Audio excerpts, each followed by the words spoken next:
Hürmetlik vatandaş, bugünkü leksiyalarımızı başlaymayız. Leksiyada sırğacırız. Washington'da sözdeymiz. Bugünkü ıslaq 2024 2. ayının 7. günü heptige. Çarşamba vatandaş. Bugünkü vaziyetimizden eysak. Hesapta 10. ayının ötken yılı 6. külleri etrafıda. Mesela 7. günü Palestin'nin Hamas radikal teşkilatı İsrail'e hücum kılıştın burun. Saudi Arabistan bilen İsrail'e oturuşu diplomatik münasebet ornatılışı gerek idi. Şunun kilişken idi. Mesela şunda haberler şu aktar kaldı. Uruş partı diye toktap kaldı. Yakında ende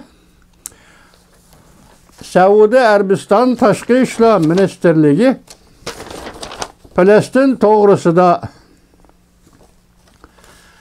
bir teklif oturup koyuptu. Belki bu teklifini Amerika Koşmuş Ştatlarına yetkizipti.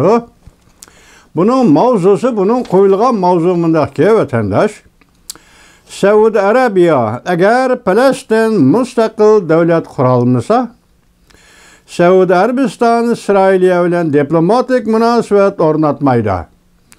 Dep görsetdi mavzunu haber 2. ayının 7. günü Amerika avazının Xitay tili programımızda ilan kılındı. Haber mundaq başlandı. Saudi Arabistan Taşkı İşler Ministerliği 2. ayının 7. günü bir parça bayanat ilan kıldı. Bayanatı mesela 1967 yılı 20. asır şu vaxtdaki çegara alanı pasıl kılıp mesela 6 günlük uruşdan keyin oturgu çıkan mesela İsrail'e Besovaldi diyen ziminler ve şu ziminlerin şu vaxtki çegaralarını pasıl kılıp Palestin'e bir devlet kurpuruş. Şundak bolğandıla andın Saudi Arabistan İsrail'e bilen diplomatik münasebet ornatıldı. Ötken yıl İsrail'e bilen Saudi Arabistan diplomatik münasebet ornatıldı diyen çağda bunda şart yok idi. Ya ki başka matbuatlarda ilan kıldı mı, biz görülmedik mi, bunda şart yok idi. Bu katın bu uğraştan kiyilla, ya ki uğraşta ahırlaşmayı durumda bu şartını oturup koyuptu. Bu hem Saudi Arabistan özünün diplomatiyisi, mesela Amerika Koşmuş Ştatları bilen bolğan diplomatiyisi ve otur şarkta tutkan siyasi ictimai ornu meselesi, devletlik ornu meselesi. Aşı gep hazır nime dediyse, muşketim Saudi Arabistan şartını kattıqıra koydu mu ya ki uğraşının terakkiyatı ahırlaşıp bir kararga kelmey turupla şartını bunda koysa mesela İsrail'e kubul kılamdı ya ki kubul kılamdı. Bu taraflarını bilmeyimiz. Bırak bu otur şartı bir yüzlünüş. Az Saudi Arabistan için etkanda şart İsrail'den diplomatik münasebet oruntumuz. Bunun şartı Palestin'e bir devlet kuruş, yani 1967 yıldaki devlet, ya ki Rayla çegrasını pasıl kılıp, şundak devlet kurumuz depti. Bu xatni Aksaray Bexatarlik Komitetinin bayanatçısı. Bexatarlik Komitetinin bayanatçısı Corby Efendi tapşırıp yaptı. 2. günü, yani 2. ayının 6. günü Corby mundaq görsetdi. Prezident Joe Biden hükümet Saudi Arabistan bilen İsrail'nin münasebetini yaxşılaşını davamlaştırdıgan aktif pozisyon tapşırıp aldı. Yani Saudi Arabistan tapşırgan bayanatını Aksaray, yani Amerika Koşmuş Ştatları tapşırıp aldı. Saudi Arabistan Taşkı İşler Ministerliği mundaq görsetdi. John Corby'nin sözlük asasında Saudi Arabistan Washington'a Palestin doğrusudaki meydanı yok karkıdak izhar kıldı vatandaş. Şimdi biz hazır müşahede vatandaşım, şimdi silah mesela Türkiye'deki Saudi Arabistan'dan külüp eliki hükümalat teşkilatı nime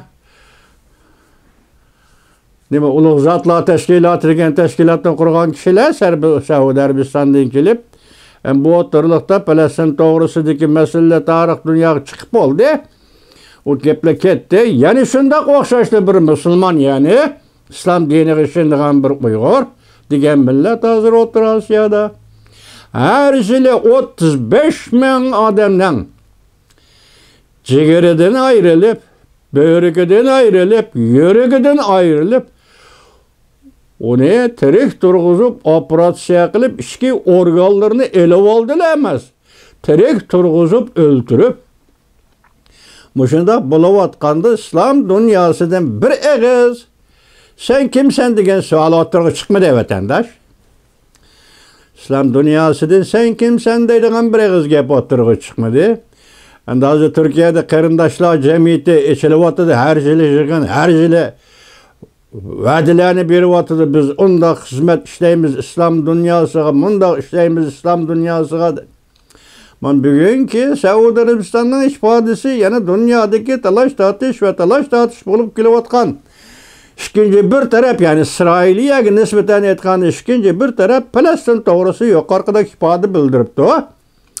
Agar dünyada musulmonchilik, qarindoshlik va musulmonchilik deydigan shunday bir gap bo'ladigan bo'lsa, esda hozir bir Saudiya Arabiston podshosi emas, Salman podsho, Muhammad Salman podsho, o amaliyot islom dinining ishingan davlatlarning podshosi bo'lish kerak qoida bo'yicha.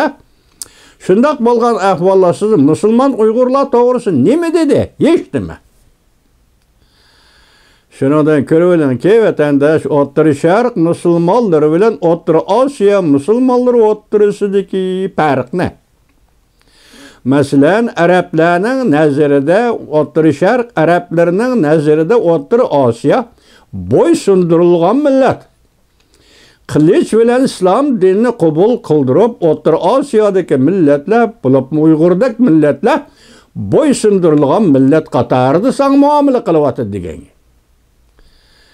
Yani ama Saudiya Arabiston nima desa Falastin ularning o'zining ishi, biz u ishlarga aralashmaymiz. Bir davlat sifatida o'zidan tashqi siyosiy yo'lga qo'ydi. Biroq hozir Uyg'ur degan agar musulmon sifatidagi Uyg'urlar mushu kunda turayotganda bir islom dunyosi birasi o'tirg'i chiqib bu nima ish demidi. Hatta Türkiye'deki büyük bir musulmon davlatim Uyg'urlar to'g'risida mujmal fikr. Bir gün o parlament a'zosi, bir gün bu parlament a'zosining bir ikki so'zni so'zlab qo'yish hisob emas u. O erkin tarimchilik kerak, erkin tarimdan xabar yetishlik kerak u. Mana bombada siz shundan ko'rib olamki, O'rta Osiyo musulmon millatlari va musulmon millatlar rayini asli arablar tarafidan bo'ysundirilgan millatlar. Mana shu munosabat doirasi sizning siyosat va kelgusi istiqbolingizga O'rta Sharq musulmonlari mana mushundaq muomala qiladi. Bilib oling vatandosh mana nuqtani. Endi yana bir xabarimiz, Amerika Qo'shma Shtatlar Davlat Majlisi Avom palatasi Isroiliyaga yordam berish qonun loyihasini inkor qildi. Kengash palatasi ham partiya guruhlaridan olgan bu qonun loyihasini tasdiqlamasligi mumkin. Mavzuli xabar 2-ayning 7-kuni Amerika ovozdan Xitoy til programmasi e'lon qilindi. Xabar mundaq boshlandi. Bir turlik Isroiliyaga yordam berish to'g'risidagi qonun loyiha 2-ayning 6-kuni Davlat Majlisi Avom palatasi inkor qilindi. Shundaq Amerika Davlat Majlisi Kengash palatasi Amerika chegara qonun ijro qilish tadbirlari va Ukrainaga yordam berish kelishim o'xshashlar haftanın 2 günü, yani 2-ayning 6 günü to'xtab qoldi. Bu ham favqulodda ahvol vatandosh. Isroiliyada urush bo'lyapti. Amerika xalq axloqiy majburiyati qoldi. Yordam berish qaysi shaklda? Ukrainada urush bo'lyapti. Amerika xalq hozirga to'xtamay yordam berib keldi, endi to'xtab qoldi. Endi davlat majlisining bir qonun ma'qullab o'tirdiki, tangshaydigan taraflarni tangshab turib bir yordam to'g'risi bir qonun loyiha o'tirg'i elib chiqishini prezident Zelenskiy Ukraina kutyapti. Ham ittifoqdoshlar shunday kutyapti demasdan yaqinda e'lon qildi va sizlarga so'zladik. Germaniya 500 million yevro Ukrainaga yordam qiladigan bo'ldi. Uning keyindilla Amerika Qo'shma Shtatlari Davlat Majlisi bir qaror e'lon qilish kerak. Mana hozir qonun loyiha o'tirg'i chiqibdi, lekin yana to'xtab qoldi. Bu to'xtab qolish mutlaq to'xtab qolganlik hisoblanmaydi vatandosh. Amerika Devlet Meclisi bu doğru yani karar elişi mümkün. Yani bu sebeple nime deseniz azı Ukrayna Rusya ile uğraşıvatılı vatandaşım.